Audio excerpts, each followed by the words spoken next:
അങ്ങനെ 2013 ഏപ്രിൽ 14 രൂപം കൊണ്ട Ambedkarite party of India 2013 December 6 election കമ്മീഷന്റെ അംഗീകാരം നേടുകയുണ്ട്. Election commission of India 2013 December 6 election commission of ഇന്ത്യയുടെ രജിസ്ട്രേഷൻ നേടിക്കൊണ്ട്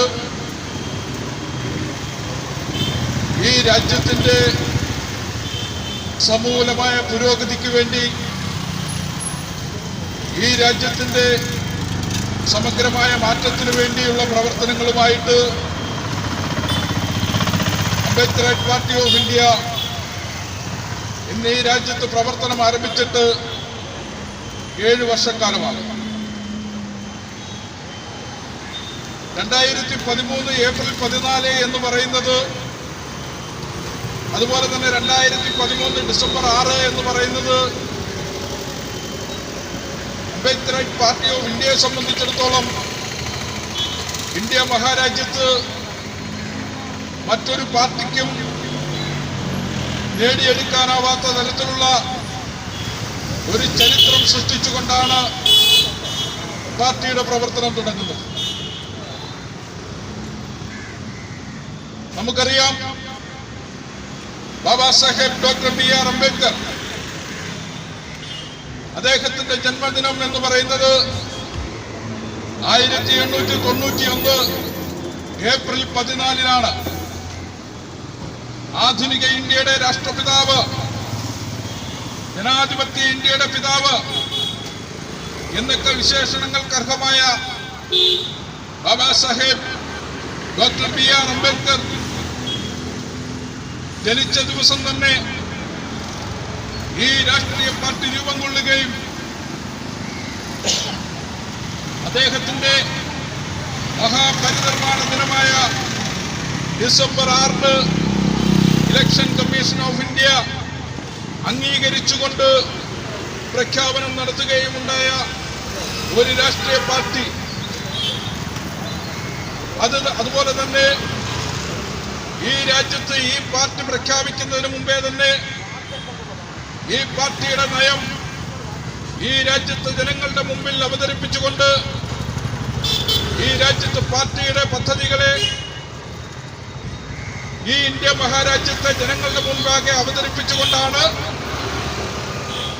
അംബേദ്കറൈറ്റ് പാർട്ടി ഓഫ് ഇന്ത്യ പ്രവർത്തനം ആരംഭിക്കുന്നത്.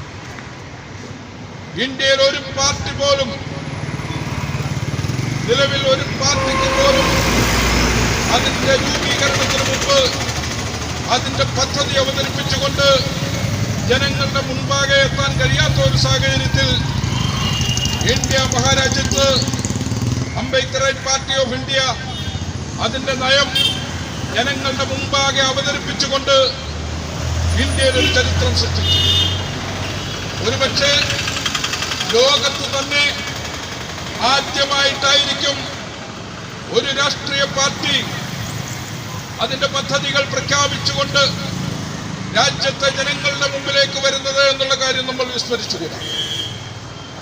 നമുക്കറിയാം, ഇന്ത്യ മഹാരാജ്യത്ത് നിലവിലിരിക്കുന്ന രാഷ്ട്രീയ സാമൂഹ്യ സാഹചര്യങ്ങൾ, നമ്മൾ ഇന്ത്യ 1947 സ്വതന്ത്രമായി ബ്രിട്ടീഷുകാരോട് മല്ലടിച്ചുകൊണ്ട് ബ്രിട്ടീഷ് സാമ്രാജ്യത്തിനെതിരെ സമരം നയിച്ചുകൊണ്ട് ഈ ഇന്ത്യ മഹാരാജ്യം 1947 സ്വാതന്ത്ര്യം പ്രാപിക്കുകയും അങ്ങനെ സ്വാതന്ത്ര്യം പ്രാപിച്ച ഇന്ത്യ 1950 ഒരു റിപ്പബ്ലിക്കായി മാറുന്ന ഒരു സാഹചര്യം. ഇന്ത്യ മഹാരാജ്യത്ത് ഇന്ത്യയുടെ ചരിത്രത്തിൽ ആദ്യമായി ഒരു ഭരണഘടന രൂപകൽപ്പന ചെയ്തുകൊണ്ട് ഈ രാജ്യത്ത് ഒരു വിപ്ലവത്തിന് തുടക്കം കുറിക്കുകയായിരുന്നു അന്നത്തെ സാഹചര്യം. അതിനു മുമ്പ് ഒരിക്കലും ഇന്ത്യ മഹാരാജ്യത്ത് ഇതുപോലെ ഒരു ഭരണഘടന നമുക്ക് അവതരിപ്പിക്കുവാൻ കഴിയും. അപ്പൊ അത്തരമൊരു സാഹചര്യത്തിൽ 1950 നമ്മൾ ഇന്ത്യയിലെ ജനങ്ങൾ ഒരു ഭരണഘടനയ്ക്ക് രൂപം കൊടുക്കുന്നു. ആ ഭരണഘടനയുടെ ആമുഖത്തിൽ പറയുന്നത്, ഞങ്ങൾ ഇന്ത്യയിലെ ജനങ്ങൾ ഈ ഇന്ത്യ മഹാരാജ്യത്തെ ഒരു പരമാധികാര മതേതരത്വ സോഷ്യലിസ്റ്റ് ജനാധിപത്യ റിപ്പബ്ലിക്കാകുവാൻ വേണ്ടി ശ്രമിക്കുകയാണ് എന്നാണ് പറഞ്ഞത്. അതിന്റെ ആമുഖത്തിന്റെ ലക്ഷ്യം, ഇന്ത്യൻ ഭരണഘടനയുടെ ആമുഖത്തിന്റെ ലക്ഷ്യമെന്ന് പറയുന്നത് ഈ രാജ്യത്തെ ഒരു ജനാധിപത്യ മതേതരത്വ സോഷ്യലിസ്റ്റ് റിപ്പബ്ലിക്കാക്കി മാറ്റുക എന്നുള്ളത്. അതോടൊപ്പം തന്നെ അതിന്റെ ആമുഖം, ഇന്ത്യൻ ഭരണഘടനയുടെ ആമുഖം ഈ രാജ്യം എങ്ങനെയായിരിക്കണമെന്ന് പ്രഖ്യാപിക്കുകയുണ്ടായി. ആ ആമുഖത്തിൽ പറയുന്നു, സാമൂഹികവും രാഷ്ട്രീയവും സാമ്പത്തികവുമായ നീതി, അതുപോലെ തന്നെ ചിന്തിക്കാനും ആശയപ്രചരണത്തിനും വിശ്വാസത്തിനും മതവിശ്വാസത്തിനും ആരാധനയ്ക്കുമുള്ള സ്വാതന്ത്ര്യം ആ ഭരണഘടന നമ്മുടെ ജനങ്ങൾക്ക് ഉറപ്പുണ്ട്. അതുപോലെ തന്നെ അവസര സമത്വത്തിനും സ്ഥിതി സമത്വത്തിനുമുള്ള ഉറപ്പ് ആ ഭരണഘടന ഇവിടുത്തെ ജനങ്ങൾക്കുണ്ട്. അതുപോലെ തന്നെ വ്യക്തിയുടെ അന്തസ്സിനെ ഉയർത്തുന്നതും രാഷ്ട്രത്തിന്റെ ഐക്യവും അഖണ്ഡതയെ ഉറപ്പിക്കുന്നതിന് വേണ്ടിയുള്ള ഒരു ഉറപ്പ് ഈ ഭരണഘടന ഈ രാജ്യത്തെ ജനങ്ങൾക്ക് നൽകും. അങ്ങനെ ആമുഖം, ഇന്ത്യയുടെ ഭരണഘടന ഇന്ത്യ എങ്ങനെയായിരിക്കണം, ഇന്ത്യയുടെ ജനങ്ങൾ എങ്ങനെയായിരിക്കണം, ആ ജനങ്ങൾക്ക് കൊടുക്കേണ്ട സംഭാവനകൾ എന്തൊക്കെയായിരിക്കണമെന്നുള്ള ലക്ഷ്യപ്രഖ്യാപനത്തോടുകൂടിയാണ് 1980 നമ്മളൊരു ജനാധിപത്യ റിപ്പബ്ലിക്കായി മാറി.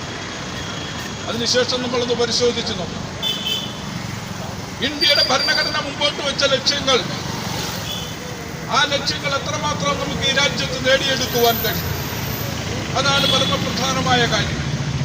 ഈ രാജ്യത്തെ എല്ലാ വിഭാഗം ജനങ്ങൾക്കും തുല്യാവസരം കിട്ടുന്ന ഒരു സാഹചര്യം ഈ രാജ്യത്ത് നമുക്ക് സൃഷ്ടിക്കുവാൻ കഴിയും. അതുപോലെ തന്നെ ഈ രാജ്യത്തെ ജനങ്ങൾക്ക് രാഷ്ട്രീയവും സാമൂഹികവും സാമ്പത്തികവുമായ നീതി നമ്മൾക്ക് ഉറപ്പുവരുത്തുവാൻ കഴിഞ്ഞോ തുടങ്ങിയ കാര്യങ്ങൾ നമ്മൾ പരിശോധിക്കേണ്ടിയിരിക്കുന്നു. നമുക്കറിയാം, ഈ ഭരണഘടന ഈ രാജ്യത്തിന് സമർപ്പിക്കുന്നത് ഇവിടുത്തെ ജനങ്ങളാണ്. ഞങ്ങൾ ജനങ്ങൾ നൽകുന്നു എന്ന് പറഞ്ഞുകൊണ്ടാണ് ഭരണഘടന അവസാനിച്ചത്. ഇവിടുത്തെ ജനങ്ങൾ ആർക്കാണ് നൽകിയത്? ഈ രാജ്യത്ത് ഭരിക്കാൻ വരുന്നവർക്ക് ഇന്ത്യയിലെ ജനങ്ങൾ നമ്മുടെ ഭരണഘടന ഏൽപ്പിച്ചുകൊണ്ട് അതിന്റെ ലക്ഷ്യങ്ങൾ പൂർത്തീകരിക്കുന്നതിന് വേണ്ടി നിങ്ങളെ ഞങ്ങൾ ഇത് ഏൽപ്പിക്കുന്നു എന്ന് പറഞ്ഞുകൊണ്ടാണ് ഓരോ ഭരണകൂടത്തെയും ഇന്ത്യ മഹാരാജ്യത്ത് അവരോധിച്ചിട്ടുള്ളത്. ഈ രാജ്യം 50 വർഷക്കാലം ഭരിച്ചത് ഇന്ത്യൻ നാഷണൽ കോൺഗ്രസ് ആണ് എന്നുള്ള കാര്യം നമുക്ക് എല്ലാവർക്കും അറിയാവുന്നതാണ്. 50 വർഷക്കാലമാണ് ഇന്ത്യൻ നാഷണൽ കോൺഗ്രസ് ഈ രാജ്യം ഭരിച്ചത്. ഈ 50 വർഷം കൊണ്ട് ഇന്ത്യൻ നാഷണൽ കോൺഗ്രസിന് ഈ രാജ്യത്ത് ഭരണഘടന വിഭാവന ചെയ്യുന്ന തരത്തിലുള്ള ഒരു സാമൂഹ്യ ക്രമം, അതിന്റെ ലക്ഷ്യങ്ങൾ നേടുവാൻ കഴിഞ്ഞിട്ടുണ്ടോ എന്നുള്ളത് നമ്മൾ പരിശോധിക്കും. ജവഹർലാൽ നെഹ്റു മുതൽ മൻമോഹൻ സിംഗ് വരെയുള്ള 7 പ്രധാനമന്ത്രിമാരാണ് ഇന്ത്യ മഹാരാജ്യം ഭരിച്ചിട്ടുള്ളത്. അവർ 6 തവണയോളം വ്യക്തമായ ഭൂരിപക്ഷത്തിന്റെ അടിസ്ഥാനത്തിൽ ഈ രാജ്യം ഭരിച്ചു. 4 തവണ അവർ മുന്നണി സംവിധാനത്തിലൂടെ ഈ രാജ്യം ഭരിച്ചു. അങ്ങനെ 6 നൂറ്റാണ്ട് കാലം ഇന്ത്യ മഹാരാജ്യം ഭരിച്ച ഇന്ത്യൻ നാഷണൽ കോൺഗ്രസ് എന്താണ് ഈ രാജ്യത്ത് ചെയ്തത് എന്ന് നമ്മൾ പരിശോധിക്കണം. ഇന്ത്യൻ ഭരണഘടന വിഭാവന ചെയ്യുന്ന രീതിയിലുള്ള ഒരു രാജ്യമാക്കി തീർക്കേണ്ടതിന്റെ ഉത്തരവാദിത്വം ഇന്ത്യൻ നാഷണൽ കോൺഗ്രസിന് നിക്ഷിപ്തമായിരിക്കുമ്പോൾ ആ രാജ്യത്തെ ഈ രീതിയിൽ അവർക്ക് എത്തിക്കുവാൻ കഴിഞ്ഞോ എന്നുള്ളത് നമ്മൾ പരിശോധിക്കണം. ഒരുപക്ഷെ എന്നെ ശ്രമിച്ചുകൊണ്ടിരിക്കുന്നവർക്ക് തോന്നാം, ഇന്ത്യ മഹാരാജ്യത്തെ അങ്ങനെ ഒരു രാഷ്ട്രീയ പാർട്ടി മാത്രം വിചാരിച്ചാൽ മാറ്റാൻ കഴിയുമോ എന്നുള്ളത് നമ്മൾ പരിശോധിക്കണം. നമ്മുടെ അടുത്തുള്ള ചൈന 1949 അത് റിപ്പബ്ലിക്കാവുന്നത്. ഇന്ന് ലോകത്തെ നമ്പർ 1 ശക്തിയാവാനുള്ള ശ്രമത്തിന്റെ ഭാഗമായിട്ട് മുന്നോട്ട് കുതിച്ചുകൊണ്ടിരിക്കുന്ന ഒരു സാഹചര്യം. 1950 ഇന്ത്യ മഹാരാജ്യം റിപ്പബ്ലിക്കാവുന്നു. 1949 ചൈന റിപ്പബ്ലിക്കാവുന്നു.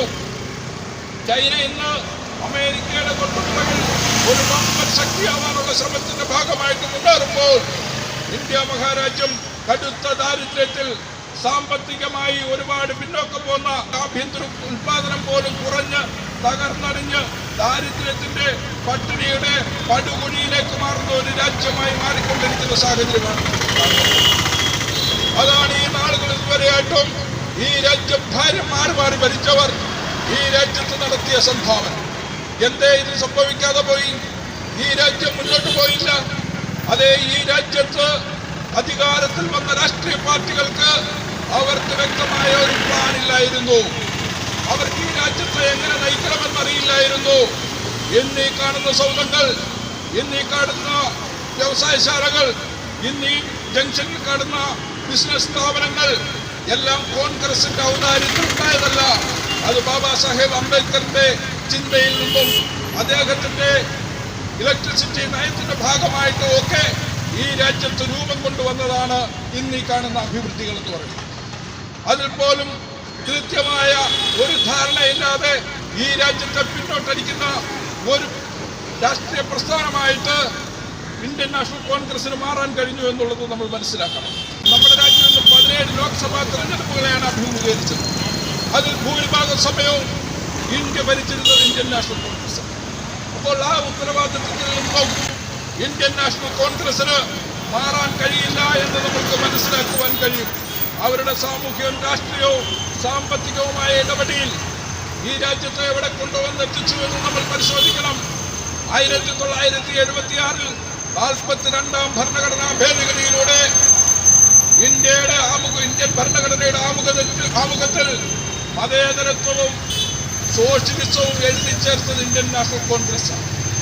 പക്ഷേ അതേ ഇന്ത്യൻ നാഷണൽ കോൺഗ്രസ് ഈ രാജ്യം ഭരിക്കുമ്പോഴാണ് മതേതരത്വത്തിന്റെ ചിഹ്നമായി ഈ രാജ്യത്ത് നിലനിന്നിരുന്ന ബാബറി മസ്ജിദ് എന്നുള്ള ആ പൗരാണിക സ്തംഭം ഇവിടെ നശിപ്പിക്കപ്പെട്ടത് എന്നുള്ള കാര്യം നമ്മൾ വിസ്മരിച്ചുകൂടാ. അപ്പോൾ ഇന്ത്യൻ നാഷണൽ കോൺഗ്രസ് മതേതരത്വത്തിന് വേണ്ടി എന്ത് സംഭാവനയാണ് ഈ രാജ്യത്ത് ചെയ്തത് എന്ന് നമ്മൾ മനസ്സിലാക്കണം. അതുപോലെ തന്നെയാണ് ഇന്ന് ഈ രാജ്യം ഭരിക്കുന്ന BJP. ഞങ്ങളാണ് യഥാർത്ഥ രാജ്യസ്നേഹികൾ എന്നൊക്കെ പറഞ്ഞുകൊണ്ട് ഈ രാജ്യത്തിന്റെ അധികാരത്തിലേക്ക് കടന്നു വന്ന BJP സർക്കാരിന്റെ നയങ്ങളൊന്നും നമ്മൾ പരിശോധിക്കണം. അവർ ഇത്രയും നാൾ ഈ രാജ്യം ഭരിച്ചിട്ട് ഈ രാജ്യത്തിനെ കുറിച്ചുള്ള ചില റിപ്പോർട്ടുകൾ ഇടക്കാലമായിട്ട് നമുക്ക് കാണുവാൻ കഴിഞ്ഞിട്ടുണ്ട്. അതിലൊന്നാണ് ഈ രാജ്യത്തിന്റെ ദാരിദ്ര്യത്തെ കുറിച്ചുള്ള റിപ്പോർട്ട്. ആ ദാരിദ്ര്യത്തെ കുറിച്ചുള്ള റിപ്പോർട്ട് എന്താണ് പറയുന്നത്? 107 രാജ്യങ്ങളുടെ പട്ടിക എടുത്ത് പരിശോധിച്ചു. 107 രാജ്യങ്ങളിൽ ദാരിദ്ര്യത്തിന്റെ കണക്ക് പരിശോധിച്ചപ്പോൾ ഇന്ത്യ മഹാരാജ്യം 94ാം സ്ഥാനത്തേക്ക് അതിഗുരുതരമായ പട്ടിണിയുള്ള രാജ്യമായിട്ട് മാറുന്ന ഒരു സാഹചര്യം നമ്മൾ മനസ്സിലാക്കി. ഇന്ത്യയുടെ GDP കൂപ്പുകുത്തി ഇന്നത് മൈനസിലേക്ക് പോയിരിക്കുന്നു. ഇന്ത്യയുടെ സാമ്പത്തിക സ്ഥിതി വളരെ ഗുരുതരമായ പ്രതിസന്ധിയിലേക്ക് പോവുകയാണെന്ന് പറഞ്ഞത് ഈ രാജ്യത്തെ റിസർവ് ബാങ്കാണ്. അപ്പോൾ നമുക്ക് മനസ്സിലാക്കാം, ഈ രാജ്യത്ത് ഇന്ത്യ മഹാരാജ്യം ഭരിച്ച BJP ആയിക്കൊള്ളട്ടെ, കോൺഗ്രസ് ആയിക്കൊള്ളട്ടെ, ഈ മഹാരാജ്യത്തെ ഇന്ത്യ മഹാരാജ്യത്തെ എവിടെ കൊണ്ടുവന്നെത്തിച്ചു എന്നുള്ളത് നമ്മൾ പരിശോധിക്കുമ്പോൾ ഇന്ത്യ മഹാരാജ്യം ലോകത്തെ ഏറ്റവും മോശപ്പെട്ട ഒരു സ്ഥിതിയിലേക്ക് മാറുന്ന സാഹചര്യമാണ് ഇന്ന് നമ്മൾ കണ്ടുകൊണ്ടിരിക്കുന്നത്. എന്താണ് ഇന്ത്യ നേരിടുന്ന ഏറ്റവും വലിയ പ്രശ്നം? ഇന്ത്യ നേരിടുന്ന ഏറ്റവും വലിയ പ്രശ്നം എന്താണ്? ഒരു കാലത്ത് കോൺഗ്രസുകാർ പറഞ്ഞത് സാമ്രാജ്യത്വമായിരുന്നു എന്നാണ്. ആ സാമ്രാജ്യത്വം ഇന്ന് നമ്മളെ വിട്ടുപോയിരിക്കുന്നു. ഇന്ത്യ സ്വതന്ത്രമായിരിക്കുന്നു. അപ്പോൾ സാമ്രാജ്യത്വമാണോ ഇന്ത്യയുടെ വികസനത്തിന് തടസ്സമായി നിൽക്കുന്നത്? ഇന്ന് കമ്മ്യൂണിസ്റ്റുകാർ പറയുന്നത് പോലെ ഫ്യൂഡലിസമാണോ? അതോ BJP പറയുന്നത് പോലെ ഒരു ഹിന്ദുത്വ രാഷ്ട്രത്തിന്റെ അപാകതയാണോ? ഇതൊന്നുമല്ല ഇന്ത്യ നേരിടുന്ന യഥാർത്ഥ പ്രശ്നം. അംബേദ്കർ പാർട്ടി ഓഫ് ഇന്ത്യ പറയുന്നു, ഇന്ത്യ നേരിടുന്ന യഥാർത്ഥ പ്രശ്നം എന്ന് പറയുന്നത് ജാതിയും ജാതി മുതലാളിത്തവുമാണ് ഒന്നാമത്തെ കാരണം. നമ്മൾ മനസ്സിലാക്കണം, ഇന്ത്യയുടെ 73% സമ്പത്തും കേവലം 1% ആൾക്കാരുടെ കൈവശമാണ്. അതാണ് ഇന്ത്യ നേരിടുന്ന പ്രശ്നം. 73% സമ്പത്ത്. ആ 73% സമ്പത്ത് ഇന്ന് ഇന്ത്യ മഹാരാജ്യത്ത് 1% ആൾക്കാരുടെ കൈവശത്തിലേക്ക് ഇരിക്കുന്ന ഒരു സാഹചര്യം ഉണ്ടായിരിക്കുക. കഴിഞ്ഞ 10-15 വർഷക്കാലമായിട്ട് നമ്മൾ പരിശോധിക്കുമ്പോൾ ഈ രാജ്യത്തെ സമ്പന്നർ, അംബാനി അടക്കമുള്ളവർ ഈ രാജ്യത്ത് സാമ്പത്തികമായിട്ട് ഉയർന്നു പോകുമ്പോൾ ഈ രാജ്യത്തെ SC, ST, OBC വിഭാഗങ്ങൾ വളരെ പരിതാപകരമായ പാവപ്പെട്ടവരായി മാറിക്കൊണ്ടിരിക്കുന്നു. ഒരു സാഹചര്യം. കഴിഞ്ഞ 15 വർഷത്തെ കണക്കുകൾ എടുത്ത് പരിശോധിക്കുമ്പോൾ നമ്മൾക്ക് വ്യക്തമായിട്ട് മനസ്സിലാക്കുവാൻ കഴിയും. ആ കണക്കുകൾ എന്ന് പറയുന്നത് SC, ST, OBC-കൾ വളരെ പിന്നോക്കം പോവുകയും ഈ രാജ്യത്തിന്റെ അമ്പാനിമാർ വലിയ സമ്പന്നന്മാരാകുന്ന ഒരു സാഹചര്യം ഇന്ന് ഇവിടെ ഉണ്ടായിക്കൊണ്ടിരിക്കുകയാണ്. ഇതെങ്ങനെ ഈ 73% സമ്പത്ത് എങ്ങനെയാണ് ഇവരുടെ കൈകളിലേക്ക് എത്തിയിരിക്കുന്നത്? ഇന്ത്യ മഹാരാജ്യത്തിന്റെ 73% സമ്പത്ത് ഇന്ത്യയിലെ 1% കൈകളിലേക്ക് എങ്ങനെ എത്തി? ഒരുപക്ഷെ ഞാൻ പറയുകയാണ്, ഇവിടുത്തെ SC, ST, OBC-കൾ വളരെ പരിതാപകരമായ അവസ്ഥയിലേക്ക് പോകുന്നു എന്ന് പറയുമ്പോൾ നിങ്ങൾക്കത് വിശ്വസിക്കാൻ ബുദ്ധിമുട്ടുണ്ടാകും. പക്ഷേ ഈ രാജ്യത്തിന്റെ ബഡ്ജറ്റിനെ കുറിച്ച് ചർച്ച ചെയ്യുന്ന, ഈ രാജ്യത്തെ പദ്ധതികൾ ആസൂത്രണം ചെയ്യുന്ന, ഈ രാജ്യത്ത് നിരവധി പഠനങ്ങൾ നടത്തുന്ന നീതി ആയോഗിന്റെ കണക്കുകൾ എടുത്ത് പരിശോധിക്കുമ്പോൾ ഈ രാജ്യത്ത് 87% ആൾക്കാരും 87% പാവപ്പെട്ടവരും SC, ST, OBC ആണെന്ന് പറയും. നീതി ആയോഗ് പറയുന്ന കണക്കാണ്. ഇത് ഡെമോക്രാറ്റിക് പാർട്ടി ഓഫ് ഇന്ത്യ പറയുന്ന കണക്കല്ല. ഇന്ത്യയുടെ നീതി ആയോഗ് അത് വ്യക്തമായിട്ട് പറയുന്നു, ഈ രാജ്യത്തെ പാവപ്പെട്ടവർ SC, ST, OBC വിഭാഗത്തിൽപ്പെടുന്നവരാണ് 87%. ഇതെങ്ങനെ സംഭവിച്ചു? നമ്മൾ പരിശോധിക്കണം. ഇതെന്നു മുതൽ തുടങ്ങിയതാണ്. ഈ രാജ്യത്തെ കോർപ്പറേറ്റുകൾക്ക് നികുതി ഇനത്തിൽ 50 ലക്ഷം കോടി രൂപയാണ് ഇളവ് ചെയ്തു കൊടുത്തത്. അതുപോലെ തന്നെ 13 ലക്ഷം കോടിയോളം രൂപ ബാങ്ക് ലോണുകൾ എടുത്തതുമൊക്കെ എഴുതി തള്ളിക്കൊണ്ട് ഈ രാജ്യത്ത് നടപടികൾ ആരംഭിച്ചു. ഇതാരെ സഹായിക്കുന്നതിന് വേണ്ടിയായി 50 ലക്ഷം കോടി രൂപ ഈ രാജ്യത്തെ കോർപ്പറേറ്റുകൾ നികുതി ഇനത്തിൽ എഴുതി തള്ളുമ്പോൾ 2009 മുതൽ ഇങ്ങോട്ടുള്ള കണക്കുകൾ പരിശോധിക്കുമ്പോൾ 2000 മുതലുള്ള ബാങ്ക് ലോണുകൾ അത് എഴുതി തള്ളിയത് 13 ലക്ഷം കോടി രൂപയുടെ ബാങ്ക് ലോണുകൾ എഴുതി തള്ളുമ്പോൾ ഈ രാജ്യത്തെ സമ്പത്ത് ഒരു വിഭാഗം ആൾക്കാരുടെ കയ്യിലേക്ക് കുമിഞ്ഞുകൂടുവാൻ സാധിക്കും. അതിനു മുമ്പുള്ള കണക്കുകളൊന്നും കൃത്യമായിട്ട് നമ്മുടെ മുന്നിൽ 2000 മുതലുള്ള കണക്കുകൾ പരിശോധിക്കുമ്പോൾ നമുക്ക് മനസ്സിലാക്കാം. ഇതാണ് ജാതി മുതലാളിത്തം. ഇതാണ് ഇന്ത്യ നേരിടുന്ന ജാതി മുതലാളിത്തത്തിന് ഹേതുവായി മാറിയത്. ഇത്തരം ഗവൺമെന്റുകളുടെ സമീപനം കോർപ്പറേറ്റുകളോടുള്ള സമീപനമായിരുന്നു. അതുപോലെ തന്നെ ഈ രാജ്യത്ത് ബാങ്കുകളിൽ നിന്നും ലോൺ എടുത്തിട്ട് മുങ്ങിയവരുടെ കണക്കുകളൊന്ന് പരിശോധിച്ചു നോക്കൂ. ആരൊക്കെയാണ് ഈ രാജ്യത്ത് നിന്ന് മുങ്ങിയതെന്ന് നിങ്ങളൊന്ന് പരിശോധിച്ചു നോക്കണം. നീരവ് മോദി, ലളിത് മോദി, വിജയ് മല്യ തുടങ്ങിയവർ ഈ രാജ്യത്തെ ബാങ്കുകളിൽ നിന്നും പണമെടുത്തുകൊണ്ട് ആ പണം തിരിച്ചടയ്ക്കാതെ ഈ രാജ്യത്ത് നിന്നും മുങ്ങി മറ്റ് രാജ്യങ്ങളിലേക്ക് മാറിപ്പോകുന്നതിനുള്ള സാഹചര്യം ഈ രാജ്യത്തെ ഭരണകൂടങ്ങളാണ് ഒരുക്കി കൊടുത്തത്. നമ്മൾ മനസ്സിലാക്കണം.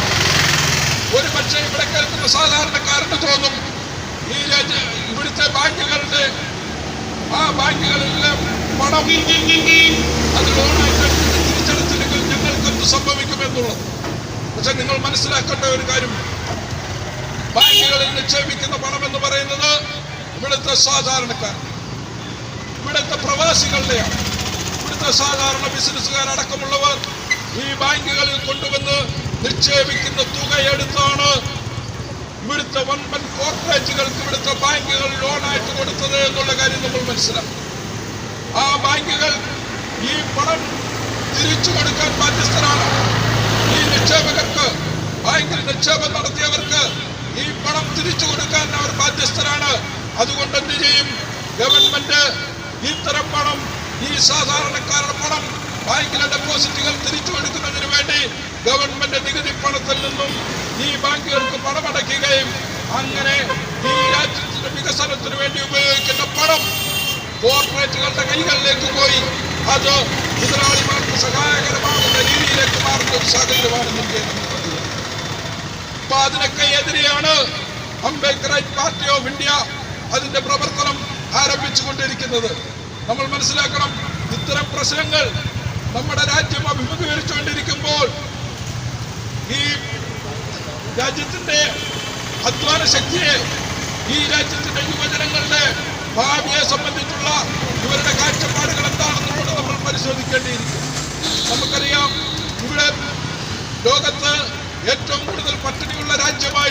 മഹാരാജ്യന്മാർക്ക്. അതുപോലെ തന്നെ 5 വയസ്സിൽ താഴെ പോഷകാഹാരക്കുറവ് മൂലം മരിക്കുന്ന ഏറ്റവും കൂടുതൽ കുട്ടികളുള്ള രാജ്യമായിട്ട് ഇന്ന് ഇന്ത്യ മഹാരാജ്യം മാറിക്കൊണ്ടിരിക്കുന്നു. അപ്പോൾ അവിടെ നമ്മുടേതായിട്ടുള്ള ഒരു പദ്ധതി ഈ രാജ്യത്ത് അവതരിപ്പിക്കാൻ ഈ രാജ്യം ഭരിക്കുന്ന ഗവൺമെന്റുകൾക്ക്, ഈ രാജ്യം ഭരിക്കുന്ന രാഷ്ട്രീയ പാർട്ടികൾക്ക് കഴിഞ്ഞിട്ടുണ്ടോ എന്ന് നമ്മൾ പരിശോധിക്കണം. അവിടെയാണ് Ambedkar party of India 2019 parliament ഇലക്ഷനെ അഭിമുഖീകരിച്ചുകൊണ്ട് പറഞ്ഞു, ഞങ്ങൾ അധികാരത്തിൽ വരികയാണെങ്കിൽ ഈ രാജ്യത്ത് എല്ലാ പൗരന്മാർക്കും ഒരു നിശ്ചിത വരുമാനം അത് അവരുടെ അവകാശമായിട്ട് പ്രഖ്യാപിക്കും. നമ്മുടെ പ്രകടന പത്രിക, അംബേദ്കർ പാർട്ടി ഓഫ് ഇന്ത്യ പുറത്തിറക്കിയ പ്രകടന പത്രിക കണ്ടുകൊണ്ട്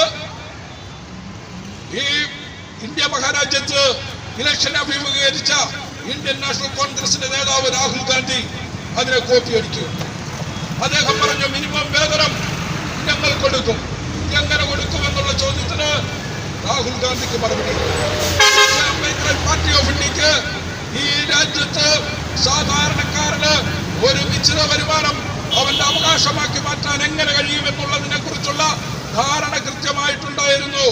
ഇന്ത്യയുടെ GDP-യുടെ 8 മുതൽ 12% അതെടുത്താൽ ഈ രാജ്യത്തെ ഓരോ പൗരനും മാസാമാസം നിശ്ചിത വരുമാനമായിട്ട് കൊടുക്കാൻ കഴിയും. ആ കണക്കുകൾ അവതരിപ്പിച്ചുകൊണ്ടാണ് അംബേദ്കർ പാർട്ടി ഓഫ് ഇന്ത്യ ഇലക്ഷനെ അഭിമുഖീകരിച്ചത്.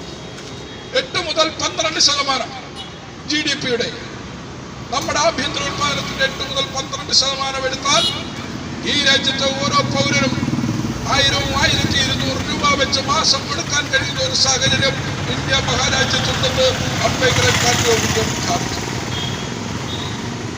അതിനെയാണ് രാഹുൽ ഗാന്ധി കോപ്പിയടിച്ചത്. അത്തരം ഒരു സാഹചര്യം ആ 8 മുതൽ 12% വരെയുള്ള പൈസ, ആ തുക ഇവിടുത്തെ സർക്കാരിലേക്കല്ല, ഇവിടുത്തെ വ്യവസായികളിലേക്കല്ല പോകേണ്ടത്.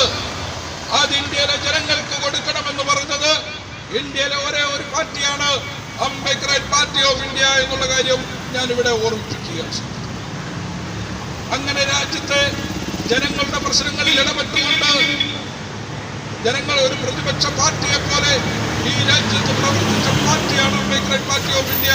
നമുക്കറിയാം, കോവിഡിന്റെ സാഹചര്യം ഇന്ത്യ നേരിട്ട ഏറ്റവും ഭയാനകമായ സാഹചര്യമായിരുന്നു കോവിഡ്. ആ കോവിഡിന്റെ കാലഘട്ടത്തിൽ ഈ രാജ്യത്തെ ഏതെങ്കിലും ഒരു രാഷ്ട്രീയ പാർട്ടി കോവിഡിനെ എങ്ങനെ പ്രതിരോധിക്കാമെന്ന് ശബ്ദിച്ചിട്ടുണ്ടോ എന്ന് നിങ്ങൾ പരിശോധിക്കും. ജനുവരി 30 ആഗോള അടിയന്തരാവസ്ഥ പ്രഖ്യാപിക്കും WHO. ആ ആഗോള അടിയന്തരാവസ്ഥ പ്രഖ്യാപിക്കുമ്പോൾ അംബേദ്കർ പാർട്ടി ഓഫ് ഇന്ത്യ പറഞ്ഞു, ലോകത്തൊരു മഹാമാരി വരുന്നു, ഇന്ത്യയെ സംബന്ധിച്ചിടത്തോളം അത് വളരെ നിർണായകമാണ്. അതുകൊണ്ട് മിസ്റ്റർ മോദി, നിങ്ങളൊരു കാര്യം ചെയ്യണം, നിങ്ങൾ ഈ മഹാമാരിയെ തടയുന്നതിനുള്ള ശാസ്ത്രീയമായ പരിഹാര മാർഗങ്ങൾ എടുക്കേണ്ടതാണ്. അന്ന് നരേന്ദ്രമോദി ചെയ്തത് ട്രംപ് ഷോ നടത്തുന്നതിന്റെ തിരക്കിലായി. അദ്ദേഹം അന്നത് ഗൗരവമായിട്ടെടുത്തില്ല. ഈ രാജ്യത്ത് കോവിഡ് എന്ന് പറയുന്ന മഹാമാരിയെ തടയുന്നതിന് വേണ്ടിയുള്ള ഒരു പദ്ധതികളും ആസൂത്രണം ചെയ്യാതെ ട്രംപ് ഷോ നടത്തിയതിന്റെ പരിണിത ഫലം എന്താണ്? ഇന്ന് ഇന്ത്യ മഹാരാജ്യം ലോകത്തെ ഏറ്റവും കോവിഡ് രോഗികളുള്ള രാജ്യങ്ങളിൽ 2ാം സ്ഥാനത്തേക്ക് മാറിയതിന്റെ ഉത്തരവാദിത്വം നരേന്ദ്രമോദി. അതൊരു രാഷ്ട്രീയ പാർട്ടികളും ഇത് മുന്നറിയിപ്പ് കൊടുത്തില്ല. അതിന്റെ പരിണിത ഫലമോ, അതിന്റെ പരിണിത ഫലം അനുഭവിച്ചത് ഇവിടുത്തെ കൊടിയേറ്റ തൊഴിലാളികൾ, അതിന്റെ പരിണിത ഫലം അനുഭവിച്ചത് ഇവിടുത്തെ സാധാരണക്കാർ. നമ്മളന്ന് പത്രങ്ങളിലൂടെയും ദൃശ്യമാധ്യമങ്ങളിലൂടെയൊക്കെ നമ്മൾ അന്ന് കാണുകയുണ്ടായി. ഈ രാജ്യത്തിന്റെ എല്ലാ ഭാഗങ്ങളിൽ നിന്നും കുടിയേറ്റ തൊഴിലാളികൾ, ആയിരക്കണക്കിന് കുടിയേറ്റ തൊഴിലാളികൾ കാൽനടയായിട്ട് അവരുടെ വീടുകളിലേക്ക് സഞ്ചരിക്കുന്ന സാഹചര്യം നമ്മൾ വളരെ വേദനയോടെ ദർശിക്കുക. അന്ന് സഞ്ചരിച്ച കുടിയേറ്റ തൊഴിലാളികൾ, അവരുടെ മക്കൾ മരിച്ചു വീഴുന്ന സാഹചര്യം നമ്മൾ കാണുക. അന്നത്തെ കുടിയേറ്റ തൊഴിലാളികൾ വിശന്ന് തളർന്ന റോഡിന്റെ സൈഡിൽ ഇരിക്കുന്ന സാഹചര്യം നമ്മൾ കുട്ടികൾ, തളർന്ന കുട്ടികളെയും വലിച്ചു കൊണ്ടുപോകുന്ന അമ്മമാരുടെ മുഖങ്ങൾ നമ്മൾ കാണുകയുണ്ടായി. അതൊക്കെ കണ്ടിട്ട് ഈ രാജ്യത്തിന്റെ ഏതെങ്കിലും ഒരു ഭരണാധികാരിയുടെ കണ്ണിൽ നിന്ന് കണ്ണുനീര് വന്നത് നമ്മൾ കണ്ടില്ല. ഇത്രയും ഗുരുതരമായ പ്രതിസന്ധികളെ അഭിമുഖീകരിച്ചിട്ടും ഈ രാജ്യത്തിന്റെ ഭരണാധികാരികൾ അതിനുവേണ്ടി ശബ്ദിച്ചതായിട്ട് നമുക്ക് കാണുവാൻ കഴിയില്ല. അത്രയ്ക്ക് നിരുത്തരവാദമായ സമീപനം സ്വീകരിച്ചു. അന്നും അംബേദ്കർ പാർട്ടി ഓഫ് ഇന്ത്യ വളരെ കൃത്യമായ നിർദ്ദേശങ്ങൾ ഗവൺമെന്റിന് കൊടുത്തുകൊണ്ടിരുന്നു. ഇവിടെ കോൺഗ്രസ് പാർട്ടി ഉണ്ടായിരുന്നു, മറ്റു പാർട്ടികൾ ഉണ്ടായിരുന്നു. ഇവർക്കാർക്കെങ്കിലും ഗവൺമെന്റിന് കോവിഡിനെ എങ്ങനെ പ്രതിരോധിക്കാം, നിങ്ങൾ വാക്സിൻ കണ്ടെത്തുന്നതിന് വേണ്ടിയുള്ള ശ്രമങ്ങൾ തുടങ്ങൂ, അതിനുവേണ്ടി ഫണ്ടുകൾ മാറ്റിവെക്കൂ, അതിനുവേണ്ടിയുള്ള പ്രവർത്തനങ്ങൾക്ക് മുഴകൂ എന്ന് പറഞ്ഞുകൊണ്ട് ഈ രാജ്യത്ത് നരേന്ദ്രമോദി സർക്കാരിന്റെ നിർദ്ദേശങ്ങൾ കൊടുത്ത ഏക പാർട്ടിയാണ് അംബേദ്കർ പാർട്ടി. അത്തരം സാഹചര്യങ്ങളിലൂടെയാണ് നമ്മൾ കടന്നത്. അതുകൊണ്ട് ഈ രാജ്യത്തിന്റെ വികസനത്തിന്, ഈ രാജ്യത്തിന്റെ സമൂലമായ മാറ്റത്തിന് ചില പദ്ധതികൾ ഈ രാജ്യത്ത് ആവശ്യമാണ്, ചില മാറ്റങ്ങൾ ഈ രാജ്യത്ത് ആവശ്യമാണ്. അതുകൊണ്ട് അംബേദ്കർ പാർട്ടി ഓഫ് ഇന്ത്യ ഈ രാജ്യത്ത് പ്രവർത്തനം തുടങ്ങിയപ്പോൾ പറഞ്ഞു, ഇന്ത്യയുടെ ഭരണഘടന, ആ ഭരണഘടന എന്ന് പറയുന്നത് ലോകത്തെ ഏറ്റവും മഹത്തരമായ ഭരണഘടനയാണ്. ലോകത്തെ ഏറ്റവും നല്ല ഭരണഘടനയാണ് ഇന്ത്യയുടേത്. പക്ഷേ ഭരണഘടനയിൽ ചില കൂട്ടിച്ചേർക്കലുകൾ ആവശ്യമുണ്ട്. അത് നമ്മൾ മനസ്സിലാക്കണം. എന്തുകൊണ്ട് ഇന്ത്യൻ ഭരണഘടന വികസിപ്പിക്കണം? ഇന്ത്യൻ ഭരണഘടനയിൽ മനുഷ്യാവകാശത്തെ ഉൾപ്പെടുത്തണം. ഇന്ത്യയുടെ ഭരണഘടനയിൽ മനുഷ്യാവകാശത്തെ ഉൾപ്പെടുത്തിക്കൊണ്ട് അതിനെ വികസിപ്പിക്കേണ്ടതിന്റെ ആവശ്യകതയെ ഊന്നി പറഞ്ഞുകൊണ്ടും അതിനുവേണ്ടിയുള്ള പ്രവർത്തനങ്ങളുടെ ഭാഗമായിട്ട് ഇന്ത്യയുടെ പാർലമെന്റിൽ അംബേദ്കർ പാർട്ടി ഓഫ് ഇന്ത്യ ഒരു ബില്ല് അവതരിപ്പിച്ചു, പ്രൈവറ്റ്. അതുപോലെ തന്നെ 14ഓളം ബില്ലുകൾ ഇന്ത്യയുടെ പാർലമെന്റിൽ അംബേദ്കർ പാർട്ടി ഓഫ് ഇന്ത്യ അവതരിപ്പിച്ചു. ആ 14 ബില്ലുകൾ തമിഴ്നാട്ടിലെ MP തിരുമാളവൻ അദ്ദേഹം ഇന്ത്യയുടെ പാർലമെന്റിൽ സമർപ്പിച്ചിട്ടുണ്ട്. അതിൽ പ്രധാനപ്പെട്ടതാണ് തെരഞ്ഞെടുപ്പ് പരിഷ്കരണങ്ങൾ നടത്തുന്നത്. ഈ രാജ്യത്തെ തെരഞ്ഞെടുപ്പ് സംവിധാനം, ആ സംവിധാനം മാറണം. ഇന്നിവിടെ എല്ലാവരും പറയുന്ന ഒരു കാര്യമുണ്ട്. ആ കാര്യമെന്ന് പറയുന്നത് ഇന്ത്യയിൽ BJP അധികാരത്തിൽ വന്നത്, അല്ലെങ്കിൽ അതുപോലെയുള്ള കോൺഗ്രസ് അധികാരത്തിൽ വരുന്നത്, അത് ഇവിടുത്തെ തിരഞ്ഞെടുപ്പ് രീതിയിലല്ല, അതിവിടുത്തെ വോട്ടിംഗ് സമ്പ്രദായത്തിലല്ല, നമ്മുടെ EVM മെഷീനിലെ കൃത്രിമം കാണിച്ചുകൊണ്ട് മാത്രമാണ് അധികാരത്തിൽ വരുന്നത്. അത് മാത്രമാണോ കാര്യം? EVM മാറിയാൽ ഈ രാജ്യത്തെ സാധാരണക്കാരൻ, ഈ രാജ്യത്തിന്റെ തൊഴിലാളികളുടെ പ്രതിനിധി, ഈ രാജ്യത്തിന്റെ പിന്നോക്കക്കാരന്റെ പ്രതിനിധി, ഈ രാജ്യത്തിന്റെ ആദിവാസികളുടെ പ്രതിനിധികൾ, അവർക്ക് കൃത്യമായിട്ട് ഇന്ത്യയുടെ പാർലമെന്റിൽ പോയി അവരുടെ അവകാശങ്ങൾ നേടിയെടുക്കുന്നതിന് വേണ്ടിയുള്ള പ്രചരണങ്ങൾ, അതിനുവേണ്ടിയുള്ള വാദമുഖങ്ങൾ ഉയർത്തുവാൻ കഴിയുമെന്ന് വിചാരിക്കുന്നു. EVM മാത്രമല്ല, ഈ രാജ്യത്ത് എല്ലാ മനുഷ്യർക്കും പ്രാതിനിധ്യം ലഭിക്കാതിരിക്കാനുള്ള കാരണം EVM മാത്രമല്ല. അത് നമ്മൾ മനസ്സിലാക്കണം. ഈ രാജ്യത്ത് നിലനിൽക്കുന്ന ഇലക്ഷൻ സമ്പ്രദായം, ആ ഇലക്ഷൻ സമ്പ്രദായം എന്ന് പറയുന്നത് first past the post system. ആ സിസ്റ്റത്തിലൂടെ ഇന്ന് ഇന്ത്യ മഹാരാജ്യത്ത് ഇലക്ഷനിൽ എല്ലാവർക്കും പ്രാതിനിധ്യം കിട്ടുന്ന ഒരു സാഹചര്യം നമ്മൾ മനസ്സിലാക്കണം. കഴിഞ്ഞ ബീഹാർ തെരഞ്ഞെടുപ്പ്, ആ ബീഹാർ തെരഞ്ഞെടുപ്പിലെ കണക്കുകൾ നമ്മളൊന്ന് പരിശോധിച്ച് നോക്കണം. 37.2% വോട്ടാണ് BJP NDA സഖ്യത്തിൽ.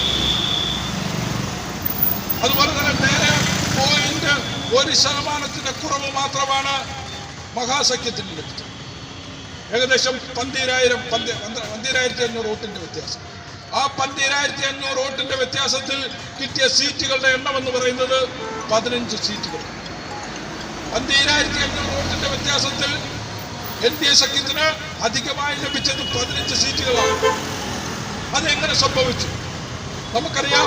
ഈ രാജ്യത്തെ ചില കണക്കുകൾ, ഇലക്ഷൻ സംബന്ധിച്ചുള്ള ചില കണക്കുകൾ നമ്മൾ മനസ്സിലാക്കണം. ഇന്ന് കേന്ദ്രം ഭരിക്കുന്ന BJPക്ക് 37.36% വോട്ടാണുള്ളത്. അവർക്ക് 303 സീറ്റുണ്ട്. അതുപോലെ തന്നെ കോൺഗ്രസിന് 19.01% വോട്ട്. അവർക്ക് കിട്ടിയതോ 52 സീറ്റ്. 37.36% വോട്ട് കിട്ടിയ BJPക്ക്, അല്ലെങ്കിൽ BJPക്ക് 303 സീറ്റ് കിട്ടുമ്പോൾ 19.01%, അതിന് നേർപകുതി വോട്ട് ശതമാനമുള്ള കോൺഗ്രസിന് കിട്ടിയത് വെറും 52 സീറ്റുകൾ. എവിടെയാണ് പ്രശ്നം? എന്തുകൊണ്ട് ഇത് സംഭവിക്കുന്നു? അതുപോലെ നിങ്ങൾ നോക്കണം, BSP Bahujan Samaj party 3.63% vote കിട്ടി. അവർക്ക് കിട്ടിയ സീറ്റോ 10 സീറ്റ്. അതേപോലെ JDUവിന് 1.46% വോട്ട് കിട്ടി. അവർക്ക് കിട്ടി 16 സീറ്റ്. 3.65% കിട്ടിയ BSPക്ക് 10 സീറ്റാണ് കിട്ടിയെങ്കിൽ 1.46% വോട്ട് കിട്ടിയ JDUവിന് 16 സീറ്റുകൾ. ഇതെങ്ങനെ സംഭവിച്ചു? ഇന്ത്യയുടെ ഇലക്ഷൻ സമ്പ്രദായം, ഇന്ത്യയിലുള്ള ഈ ഇലക്ഷൻ സമ്പ്രദായത്തിലൂടെ ഒരു ന്യൂനപക്ഷം വോട്ട് നേടിയവർ ഭൂരിപക്ഷത്തെ ഭരിക്കുന്ന ഒരു സാഹചര്യമാണ് ഇന്നിവിടെ നിലനിൽക്കുന്നത്. അതുകൊണ്ടാണ് അംബേദ്കർ പാർട്ടി ഓഫ് ഇന്ത്യ പറയുന്നത് സമഗ്രമായ തിരഞ്ഞെടുപ്പ് പരിഷ്കരണം ഈ രാജ്യത്ത്. ഇപ്പോഴത്തെ തിരഞ്ഞെടുപ്പ് രീതി മാറണം. EVM മാത്രം മാറിയത് കൊണ്ട് കാര്യമില്ല. ഈ രാജ്യത്ത് നിലനിൽക്കുന്ന തിരഞ്ഞെടുപ്പ് രീതിയും മാറണം. അത് മാറിക്കൊണ്ടേ ഈ രാജ്യത്തിന്റെ യഥാർത്ഥ പ്രതിനിധികൾക്ക് ഇന്ത്യയുടെ പാർലമെന്റിലേക്കും സംസ്ഥാനങ്ങളുടെ നിയമസഭകളിലേക്കും ഒക്കെ കടന്നു വരാൻ. അതിന് അംബേദ്കർ പാർട്ടി മുമ്പോട്ട് വെച്ച ഒരു ആശയമാണ് പ്രൊപ്പോഷണൽ റെപ്രസെന്റേഷൻ. അപ്പോ അങ്ങനെയുള്ള പ്രാതിനിധ്യ സ്വഭാവത്തിലുള്ള ഒരു തിരഞ്ഞെടുപ്പ് സമ്പ്രദായം കൂടെ ഈ രാജ്യത്ത് ആവിഷ്കരിച്ചെങ്കിൽ മാത്രമേ നമ്മൾ ഇന്ന് നേരിടുന്ന, ഇന്ന് നമ്മളെ ഭരണത്തിൽ നിന്നും മാറ്റി നിർത്തുന്ന വ്യവസ്ഥിതിക്കെതിരെയുള്ള പോരാട്ടം അല്ലെങ്കിൽ അതിനുവേണ്ടിയുള്ള വിപ്ലവത്തിന് നമുക്ക് തുടക്കം കുറിക്കുവാൻ. ഇന്ത്യയുടെ സിസ്റ്റത്തിൽ, ഇന്ത്യയുടെ സമ്പ്രദായങ്ങളിൽ സമഗ്രമായ വിപ്ലവങ്ങൾ കൊണ്ടുകൊണ്ട് ഈ രാജ്യത്തിന്റെ ജനാധിപത്യ പ്രക്രിയ സമ്പുഷ്ടമാക്കുന്നതിന് വേണ്ടിയുള്ള പ്രവർത്തനങ്ങളിലാണ് അംബേദ്കർ പാർട്ടി ഓഫ് ഇന്ത്യ പ്രവർത്തനം തുടങ്ങുന്നത്. അതുപോലെ തന്നെ മറ്റൊന്ന്, നമ്മുടെ ഈ എഡ്യൂക്കേഷൻ പോളിസി, നമ്മുടെ വിദ്യാഭ്യാസ നയം, അത് സമഗ്രമായി പരിഷ്കരിക്കപ്പെടണം. ഇന്ന് നിലവിലിരിക്കുന്ന വിദ്യാഭ്യാസ സമ്പ്രദായം കൊണ്ട് നമുക്ക് രാജ്യത്ത് ഒരു മാറ്റവും ഉണ്ടാകുവാൻ കഴിയുന്നില്ല. നിങ്ങൾ അതിന്റെ കാര്യങ്ങളെ കുറിച്ച് കൃത്യമായിട്ട് മനസ്സിലാക്കണം. ഒന്ന്, ഇന്ന് നമ്മൾ പഠിച്ചുകൊണ്ടിരിക്കുന്ന കുട്ടികൾ, ആ കുട്ടികളുടെ കഴിവുകളെ നമ്മളൊന്ന് പരിശോധിച്ചു നോക്കണം. ആ വിദ്യാഭ്യാസം കൊണ്ട് നമ്മുടെ സമ്പദ് വ്യവസ്ഥയെ എത്രമാത്രം മുന്നോട്ട് കൊണ്ടുപോകാൻ കഴിഞ്ഞു എന്നുള്ളത് നമ്മൾ പരിശോധിക്കും. നിങ്ങൾ ദക്ഷിണ കൊറിയ അടക്കമുള്ള രാജ്യങ്ങളെ എടുത്ത് പരിശോധിക്കും. അവിടുത്തെ 96% ആൾക്കാരും അഭ്യസ്ത വിദ്യരാണ്. ആ അഭ്യസ്ത വിദ്യരെന്ന് പറഞ്ഞ അവരുടെ വിദ്യാഭ്യാസം എന്ന് പറയുന്നത് അവരുടെ വൈദഗ്ധ്യത്തെ ഉപയോഗിച്ചു. ഇന്ത്യ മഹാരാജ്യം അവരുടെ വൈദഗ്ധ്യത്തെ ഉപയോഗിക്കുന്നത് കേവലം 5% മാത്രം. അപ്പൊ അത്തരം ഒരു സാഹചര്യത്തിൽ നമ്മൾക്ക് ഈ രാജ്യത്തിന്റെ സാമ്പത്തിക അഭിവൃദ്ധി ഉണ്ടാക്കുവാൻ കഴിയും. എന്തുകൊണ്ട് നമ്മുടെ GDP താപ്പോട്ട് പോകുന്നു? GDP കുറഞ്ഞു പോകുന്നു. രാജ്യം പരമമായ ദാരിദ്ര്യത്തിലേക്ക് പോകുന്നു. അതിനുള്ള പരിഹാരം എന്താ എന്ന് ഏതെങ്കിലും ഒരു രാഷ്ട്രീയ പാർട്ടിക്ക് ഇന്ത്യയിൽ പ്രഖ്യാപിക്കുവാൻ കഴിഞ്ഞിട്ടുണ്ടോ? അംബേദ്കർ പാർട്ടി ഓഫ് ഇന്ത്യ പറയുന്നു, അംബേദ്കർ പാർട്ടി ഓഫ് ഇന്ത്യ ഈ രാജ്യത്തിന്റെ അധികാരത്തിൽ വന്നു കഴിഞ്ഞാൽ ഈ വ്യവസ്ഥിതി മാറും. അതൊരു അംബേദ്കർ പാർട്ടി ഓഫ് ഇന്ത്യ മുന്നോട്ട് വെക്കുന്ന ഒരു പരിഷ്കരണമാണ് എഡ്യൂക്കേഷൻ റിഫോംസ്. അങ്ങനെ വിദ്യാഭ്യാസത്തിൽ ഉണ്ടാകുന്ന പരിഷ്കരണം, തിരഞ്ഞെടുപ്പ് സമ്പ്രദായത്തിൽ, ജുഡീഷ്യറിയിൽ, മുഴുവൻ മേഖലകളിലും പരിഷ്കരണം വേണം. നമ്മുടെ ജുഡീഷ്യറി ഒന്ന് പരിശോധിച്ച് നോക്കൂ. നമുക്കറിയാം, നമ്മുടെ ജുഡീഷ്യറിയിൽ ഒരു ബഹുമാനപ്പെട്ട നമ്മുടെ സുപ്രീം കോടതി ഒരു വിധി പ്രഖ്യാപിച്ചു. ആ വിധി എന്ന് പറയുന്നത് സംവരണം മൗലിക അവകാശമല്ല എന്ന് പറഞ്ഞിട്ടുണ്ട്. എങ്ങനെ ഇത് സംഭവിച്ചു? ഒരു വശത്ത് സുപ്രീം കോടതി ഇങ്ങനെ ഒരു വിധി പ്രഖ്യാപിച്ചുകൊണ്ട് ഇന്ത്യയുടെ സംവരണത്തിന് മേൽ കത്തിവെക്കുമ്പോൾ, മറുവശത്ത് ഇന്ത്യയുടെ എല്ലാ പൊതുമേഖലാ സ്ഥാപനങ്ങളും ഇവിടുത്തെ ഭരണകൂടം സ്വകാര്യ വ്യക്തികൾക്ക് വിറ്റുകൊണ്ട് നമ്മുടെ സംവരണത്തിന്മേൽ ഇവിടുത്തെ LIC വിറ്റു, BSNL വിറ്റു, റെയിൽവേ വിറ്റു. എല്ലാ പൊതുമേഖലാ സ്ഥാപനങ്ങളും സ്വകാര്യ വ്യക്തികൾക്ക് വിറ്റുകൊണ്ട് ഈ രാജ്യത്ത് സംവരണത്തെ ഒരു വഴിക്കൂടെ ഇന്ത്യയുടെ ഗവൺമെന്റ് അട്ടിമറിക്കുമ്പോൾ മറുവഴിയിലൂടെ ഇത്തരം വിധികളിലൂടെ നമ്മുടെ സംവരണം അട്ടിമറിക്കും. ഇതാണ് രാജ്യം നേരിടുന്നത്. അതുകൊണ്ട് ഒരു ജുഡീഷ്യൽ റിഫോംസ് അത് ഈ രാജ്യം ആവശ്യപ്പെടും. ആ ജുഡീഷ്യൽ ഫോംസ് എന്ന് പറയുന്നത് ഇവിടെ ഒരു ജുഡീഷ്യൽ കമ്മീഷൻ ഉണ്ടാകണം. ആ ജുഡീഷ്യൽ കമ്മീഷൻ വേണം ഈ രാജ്യത്തെ ജഡ്ജിമാരെ നിയമിക്കുന്നത്. ഇന്നെങ്ങനെയാണ് നമ്മുടെ ജഡ്ജിമാരെ നിയമിക്കുന്നത്? കൊളീജിയം സിസ്റ്റത്തിലൂടെ ഈ രാജ്യത്തിന്റെ ജഡ്ജിമാരെ. അപ്പോൾ ആ സിസ്റ്റം മാറിയിട്ട് ഒരു ജുഡീഷ്യൽ കമ്മീഷൻ രൂപീകരിച്ചിട്ട് ആ ജുഡീഷ്യൽ കമ്മീഷനത്തിന്റെ നിയന്ത്രണത്തിൽ ഇവിടുത്തെ ജഡ്ജിമാരെ നിയമിക്കുകയും അവർക്ക് പ്രത്യേക പരീക്ഷകൾ നടത്തിക്കൊണ്ട് ജഡ്ജിമാരെ നിയമിക്കാനുള്ള സംവിധാനം ഉണ്ടാക്കണമെന്നാണ് അംബേദ്കർ പാർട്ടി. അതുകൊണ്ട് അംബേദ്കർ പാർട്ടി ഓഫ് ഇന്ത്യ മുന്നോട്ട് വെക്കുന്ന ഈ ആശയങ്ങൾ അംബേദ്കർ പാർട്ടി ഓഫ് ഇന്ത്യ ഈ രാജ്യത്തിന്റെ സമൂലമായ വികസനത്തിന്, അതിന്റെ സമൂലമായ വിപ്ലവത്തിന് വേണ്ടിയുള്ള പ്രവർത്തനങ്ങൾക്ക് മുന്നോട്ട് വരുമ്പോൾ അതിനെ പിന്തുണയ്ക്കാൻ ഈ രാജ്യത്തെ എല്ലാ നല്ലവരായ ജനങ്ങളും ഉണ്ടാകണമെന്ന് ഞാൻ ഈ അവസരത്തിൽ അതാണ് ഇന്ത്യ നേരിടുന്ന ഇത്തരം പ്രശ്നങ്ങൾ. ആ പ്രശ്നങ്ങൾക്ക് പരിഹാരം കണ്ടെത്താൻ നമ്മൾക്ക് കഴിയാത്തിടത്തോളം കാലം ഇന്ത്യ രാജ്യത്ത് ഒരു വിപ്ലവം സാധ്യമല്ല. അംബേദ്കർ പാർട്ടി, ഇതാണ് അംബേദ്കർ പാർട്ടി ഓഫ് ഇന്ത്യ ജനങ്ങളുടെ മുമ്പേ അതിന്റെ പ്രഖ്യാപനത്തിന് മുമ്പേ ചില പദ്ധതികൾ ആവിഷ്കരിച്ചുകൊണ്ട് ഈ രാജ്യത്തെ ജനങ്ങളെ